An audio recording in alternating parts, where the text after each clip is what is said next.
Nahiya sila sa mga mukha siguro Sabihin nila. mo, sasabihin nga natin sa sa kanila, huwag sila pahihiya kasi hindi sila mag-aartista niya pagka hindi pahihiya Siguro sila. Kuya B, siguro baka tayong dalawa ang makatuloy doon kila Chinky. Kaya, Siguro mga oo nga, sa mga July Maraming, no? siguro or June kasi paalis sila dito Sige, ng sa natin yan. Paalis sila dito ng June or July pa US. So siyempre wala tayong niyan eh. Wala akong Oo. ganap. Sige. At least Okay, makaipon-ipon man sige. lang. Oo. Yun nga ang parang kami lang siguro talaga ni Kuya B ang nito, makapunta. Pero nandun ba si Chinky? Oo. Chinky.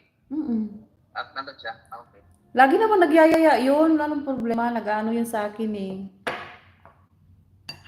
Kahit one day lang tayo ba?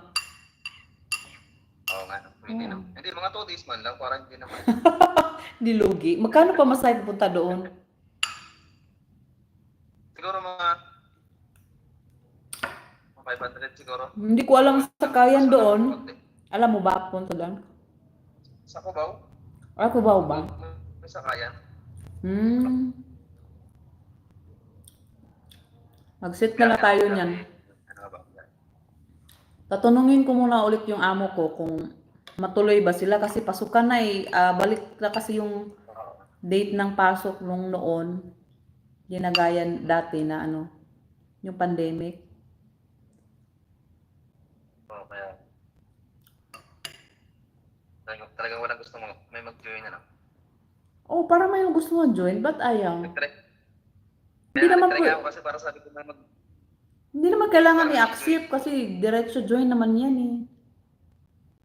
Oo nga. Hindi, kailangan nilang sagutin yung calls nila. Kaya nga.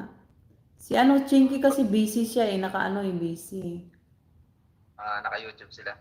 Napaka naka-YouTube sila mga Ako nga, may calls. naka-live nga ako pero ako eh. Naka-mute. Paano yan? Mag-live nang nakamute? Pwede nakamute? Oh, pwede naman. Diyan lang oh.